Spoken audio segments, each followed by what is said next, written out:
మెల్లగా పాకుతున్న చల్లని కాఫీ. పూర్తి వివరాలకు చదవండి రేపటి సాక్షి దినపత్రిక. అందరికి కూడా నమస్కారం. గత కొన్ని వారాలుగా వైఎస్ఆర్సీపీలో కొంతమంది వ్యక్తుల్ని టార్గెట్ చేసుకొని వరుసగా ఎటువంటి ఆధారాలు లేకుండా రోజు కూడా తెలుగుదేశం అనుకూలమైన పత్రిక అదేవిధంగా ఛానల్స్లో ప్రచారం చేస్తూ ఒకవైపు వైఎస్ఆర్సీపీ నాయకుల్ని క్యారెక్టర్ అసాసినేషన్ చేస్తూ ఇంకో పక్క డైవర్షన్ పాలిటిక్స్కి ఈరోజు తెలుగుదేశం పార్టీ తెరలేపింది. ఎక్కడ ఏం జరిగినా కూడా అసలు దాంట్లో వివరణ తీసుకోకుండా పూర్తిగా అవాస్తవాలన్నీ కూడా రకరకాల విధాలుగా ఈరోజు ప్రచారం చేస్తూ ఉన్నారు. ఇప్పటికీ 3 సార్లు ప్రెస్ మీట్ పెట్టి మదన్పల్లిలో జరిగిన ఇన్సిడెంట్లో నిజాలు తేలాలి, మా అఫిడవిట్లో లేని ఆస్తులు ఏమున్నాయి, 1000 ఎకరాలు అన్నారు.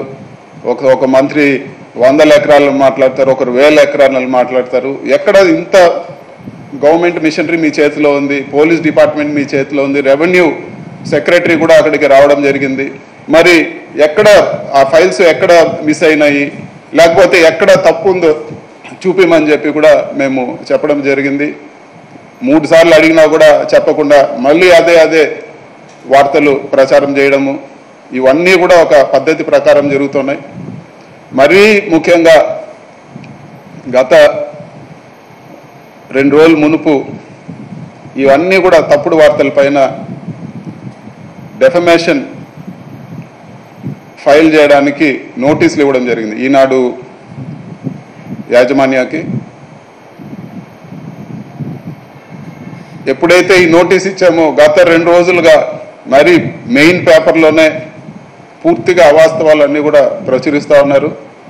రకరకాలు అవి చూస్తే ఒక దావుద్ ఇబ్రాహిము లేకపోతే ఒక సినిమాలో ఫ్యాక్షన్ విలన్లు ఏ విధంగా ఉంటారో ఆ విధంగా రకరకాల కథలు రాస్తూ ఉన్నారు.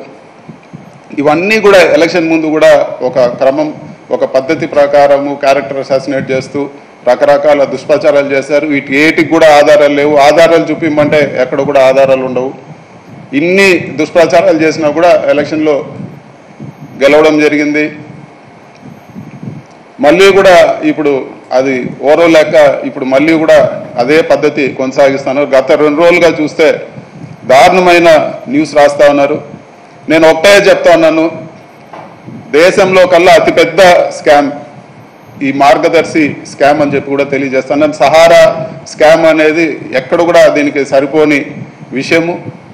ఇవన్నీ కూడా నిజాలన్నీ నిగ్గు తెలిసే విధంగా ఖచ్చితంగా ఇవన్నీ కూడా పార్లమెంట్లో కూడా నేను రేజ్ చేస్తాను. ఆర్బీఐ కూడా ఈరోజు మార్గదర్శి బిజినెస్ మోడల్నే తప్పు పట్టింది.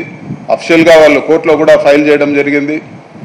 ఖచ్చితంగా వీటన్నిటిపైన కూడా అడిగే వాళ్ళు లేరని చెప్పి ఒక బ్లాక్మెయిల్ లేకపోతే ఒక అవాస్తవాలు ప్రచురించి ఎదుటి వారిని రకరకాలుగా ఇబ్బందులు పెట్టే ప్రక్రియకు ఈరోజు ఈనాడు మరీ ముఖ్యంగా ఈ గత కొన్ని వారాలుగా గత 2 రోజులుగా చేస్తూ ఉన్నారు. వీటన్నిటిని కూడా అడిగేవారు లేరని చెప్పి ఈరోజు ఇవన్నీ కూడా చేస్తూ ఉన్నారు.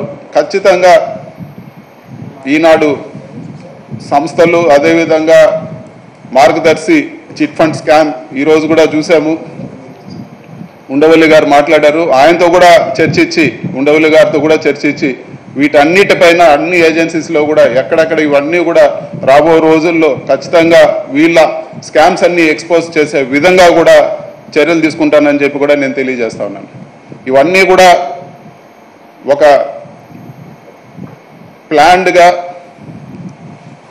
కొంతమందిని మానసికంగా అదేవిధంగా రాజకీయంగా దెబ్బతీసే విధంగా ఇవన్నీ కూడా జరుగుతున్నాయి. ఇవన్నిటిని కూడా ధైర్యంగా ఎదుర్కొంటాము.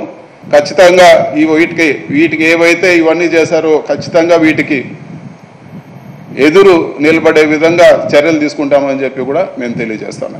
Thank you.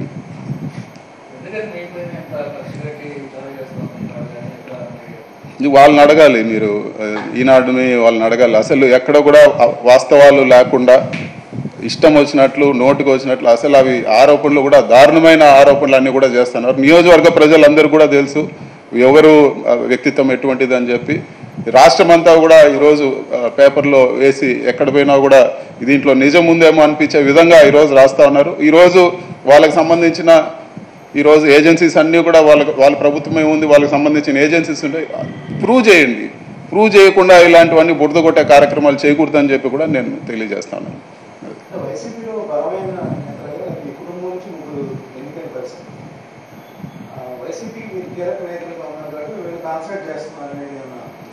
అంటే ఖచ్చితంగా ఇప్పుడు చంద్రబాబు ఇవన్నీ కూడా చూస్తే ఈనాడు యాజమాన్యం చూస్తే మునుపే ఈ విధంగా కనిపించలేదు. గత కొన్ని నెలలుగా ఎలక్షన్ ముందు నుంచి కూడా స్టార్ట్ అయింది. ఇప్పుడు చూస్తే పూర్తిగా ఈనాడు మేనేజ్మెంట్ అంతా కూడా తెలుగుదేశం పార్టీ చేతుల్లో లేకపోతే చంద్రబాబు నాయుడు గారి చేతుల్లో ఉండే పరిస్థితి ఈరోజు కనపడతా ఉంది. ఎక్కడ కూడా ఈనాడు యాజమాన్యం ఈ పేపర్ నడుపుతున్నట్టు కూడా ఎక్కడ కూడా అనిపించడం లేదు. కేవలం ఒక తెలుగుదేశం కరపత్రక లాగా కేవలం వాళ్ళు ఎవరినైతే టార్గెట్ చేయాలో డైవర్షన్ పాలిటిక్స్. ఈరోజు సూపర్ 6 అనేది పూర్తిగా గాలికి వదిలేశారు. సూపర్ 6 పథకాల గురించి మాట్లాడేదానికి లేదు. ఎవరైనా కానీ నోరు తెరిస్తే వాళ్ళపైన ఏదో ఒకటి బురద కొట్టే కార్యక్రమాలు ఇవన్నీ కూడా ఒక ప్లాన్డ్గా జరుగుతూ ఉంది. ప్రజల దృష్టి మరల్చేదానికి ఈరోజు ఇవన్నీ కూడా ప్రజల దృష్టి మరల్చేదానికి ఇవన్నీ కూడా చేస్తూ ఉన్నారు. వాళ్ళు ఏదైతే ప్రామిసెస్ చేశారో ఇవన్నీ నిలబెట్టుకోలేని పరిస్థితి ఈరోజు. వీటన్నిటిని కూడా ఈరోజు మనమే చూసాం. అసెంబ్లీ సాక్షిగా వాయిదాలు వేసి మేము ఇప్పుడే చేయలేం, మాకు సంవత్సరం టైం కావాలి, ఇంకోటి కావాలని ఈరోజు అన్నీ కూడా పనికిరాని రీజన్స్తో ఈరోజు అన్నీ కూడా వాయిదాలు వేస్తూ ఉన్నారు. ఇవన్నీ కూడా ఒక డైవర్షన్ పాలిటిక్స్. ఇవన్నీ ఎదుటి వాళ్ళని క్యారెక్టర్ అసాసినేట్ చేసి ఎదుటి వాళ్ళని ఒక ఇబ్బంది పెట్టి ఇవన్నీ కూడా ప్రజల్ని డైవర్ట్ చేసే పనిలో భాగంగానే నేను భావిస్తాను.